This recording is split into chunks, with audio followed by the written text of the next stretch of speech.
10টা টাকা পকেটে আছে?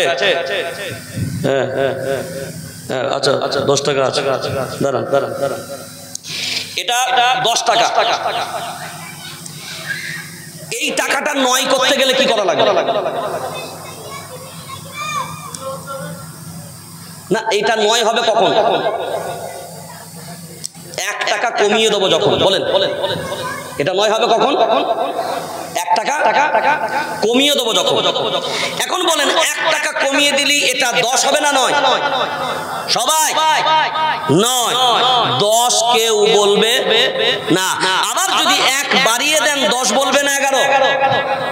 তাহলে 1 বাড়িয়ে দিলে 11, 1 কমিয়ে দিলে 9, 10 কিন্তু নয়। কি বললাম? 1 বাড়িয়ে দিলে 11, 1 কমিয়ে দিলে 9, 10 কিন্তু নয়। এবার আপনি বিবেক দিয়ে বলেন, ওই 1টা টাকা যদি পাশে পড়ে থাকে, কেউ যদি মনে করে ওটা 1টা টাকা তাচ্ছিল্য করে, বাবা এই 10 টাকাটা পূরণ করতে গেলে ওই 1 টাকা কি লাগবে? কথা বলেন না কেন? 1 টাকা কি লাগবে? এটা মাথায় রাখবে।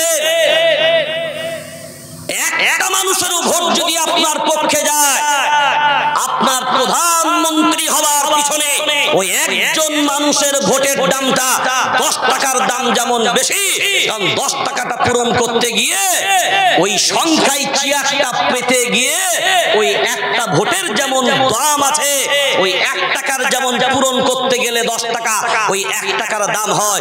আপনি তাচ্ছিল্য না করে আপনাকে ভাবতে হবে ওই একটা ভোট তার দাম এতটাই, 99টা ভোটের যে দাম ওই একটা ভোটের সেই দাম। কারণ 100 সংখ্যা পূরণ হবে তখন ওই 1 টাকাটা জয়েন্ট হবে যখন।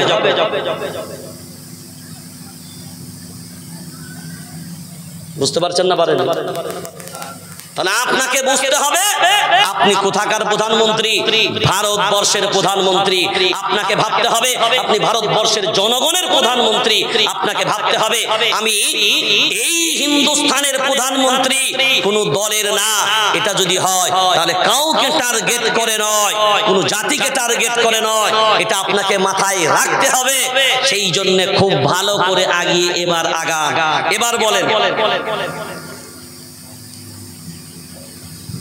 তাহলে যে দেশের মানচিত্রে আমরা বর্তমানে আছি 40 কোটি জনসংখ্যা মুসলমান। এবার আমার কথা হেডলাইনটা, মূল সাব হেডিংটা আপনাকে বলবো, এটাকে মূল্যায়ন করেন। এখানেও যারা বসে আছেন জবাব তারাও দেবেন। সারা দুনিয়ার কয়শো কোটি মুসলমান বললাম? সবাই 200 কোটি মুসলমান। ভারতবর্ষের মুসলমান জনসংখ্যা কত বললাম? 40 কোটি মুসলমান। দেশের প্রধানমন্ত্রী প্রথমবারে প্রধানমন্ত্রী হয়েছিল, ভোট পেয়েছিল কত জানেন? 17 কোটি। কত কোটি? জোরে বলেন, কত কোটি? 17 কোটি। ভারতবর্ষের বর্তমান মুসলিম জনসংখ্যা হলো 40 কোটি। দেশের প্রধানমন্ত্রী প্রথম ভোট পেয়ে প্রধানমন্ত্রী হলেন 17 কোটি ভোট পেয়ে। একক সংখ্যায় তার ঝুলিতে বলল।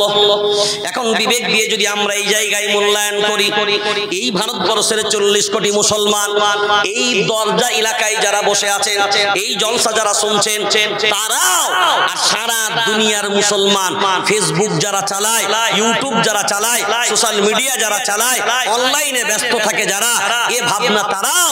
এবার আপনি বলেন, সব বাড়ির একটাই প্রশ্ন, হুজুর কোরআন আমাদের। এবার তাকান, ওই কথাগুলোকে এবার মনে রাখতে রাখতে আল্লাহ ঈমানওয়ালাদের বন্ধুর নাম জোরে বলেন, আল্লাহ। কালিমা নুক্তাবিহীন কালিমা নাম্বার 1। রব আমার নাম্বার 1, নবী আমার নাম্বার 1, কালিমা আমার নাম্বার 1, কিতাব আমার নাম্বার 1, ধর্ম আমার নাম্বার 1, জাতি আমি নাম্বার 1। এবার বিবেক দিয়ে বলেন সব আমরা পেলাম, আল্লাহর কাছে হাত তুলতে দেরি, আমরা অন্যের কাছে হাত তুলি না, আল্লাহর কাছে চাই, অন্যের কাছে চাই না। এখন বিবেক দিয়ে বলেন সব মানুষের একটাই প্রশ্ন, আমরা পেরে উঠছি না কেন?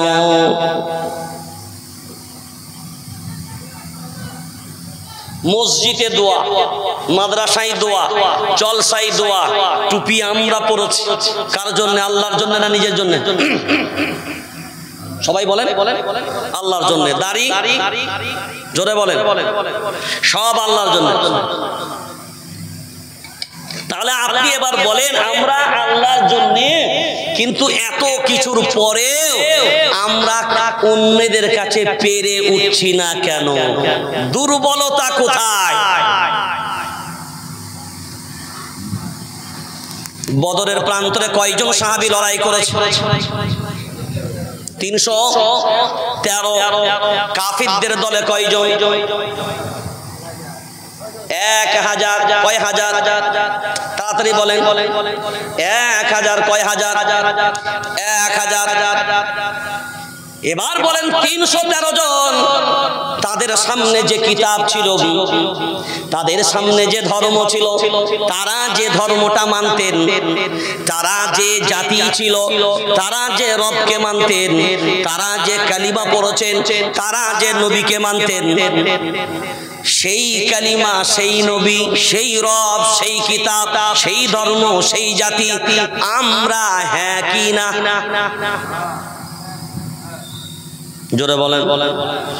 আমরা যদি সেই জাতি হয় আল্লাহর গোলাম, আমরা যদি সেই ধর্মের মানুষ হয়, 313 জন যদি 1000কে পরাজিত করে জয়ী হয়, সবাই আপনারা জানেন, ঘটনা অনেক শুনেছেন। কোরআনুল কারীম সূরার নাম সূরা আনফাল, 9 নম্বর পারা, 18 নম্বর সাফা। ফালাম তাকতুলুহুম ওয়ালাকিন্নাল্লাহা কাতালাহুম ওয়া মা রামাইতা ইয রামাইতা ওয়ালাকিন্নাল্লাহা রামা। আল্লাহু আকবার বলেন। ওয়া মা রামাইতা ইয রামাইতা ওয়ালাকিন্নাল্লাহা রামা। বদরের প্রান্তরে আপনি জানেন একজন বড় মাপের কাফেরের লিডার, একজন সাহাবী, হাতে তলোয়ার নাই, বল্লম নাই, কিচ্ছু নাই, খঞ্জর নাই।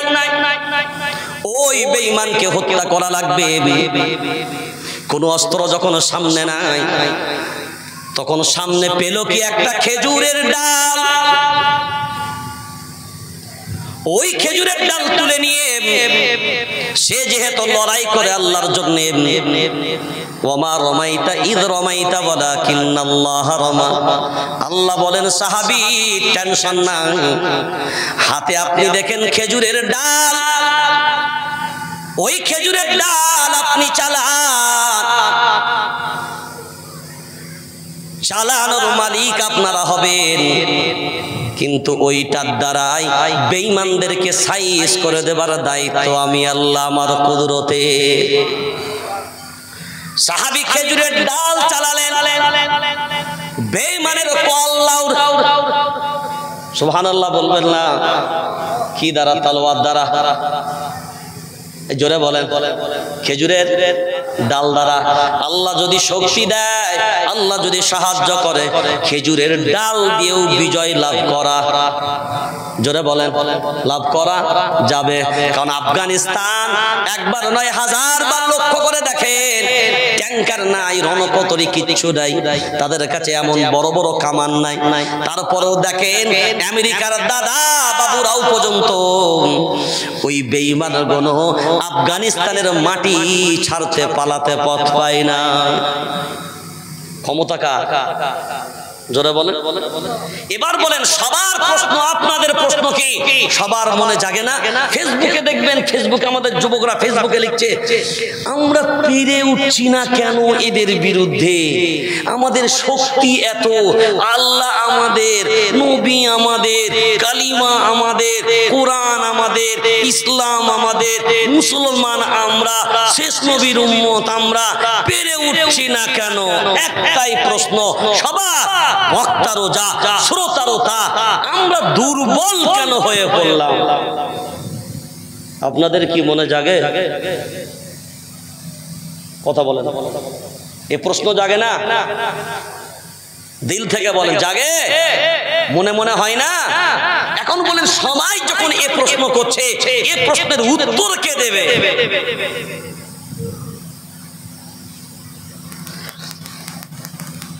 আল্লাহ বলেন, বান্দা টেনশন নিস না।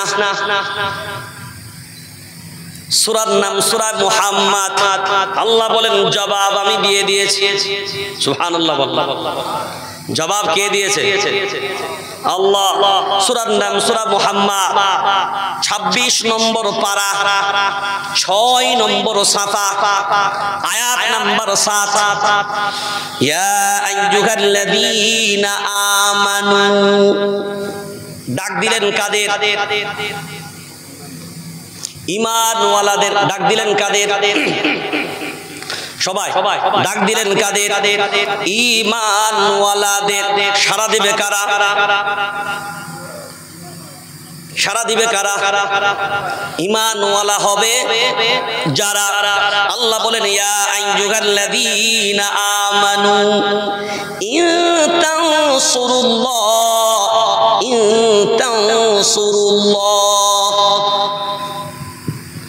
আমার দ্বীনের সাহায্য করবে যারা, আমার দ্বীনের সহযোগী হবে যারা, আমার দ্বীনের উপরে যারা রক্ষিত ভাবে রক্ষণাবেক্ষণের দায়িত্ব নেবে যারা, দ্বীনের পরিপূর্ণ সহযোগী হবে যারা, দ্বীনকে সাহায্য করবে যারা, দ্বীনের সহযোগিতা করবে যারা, দ্বীনের উপরে অটল থাকবে যারা।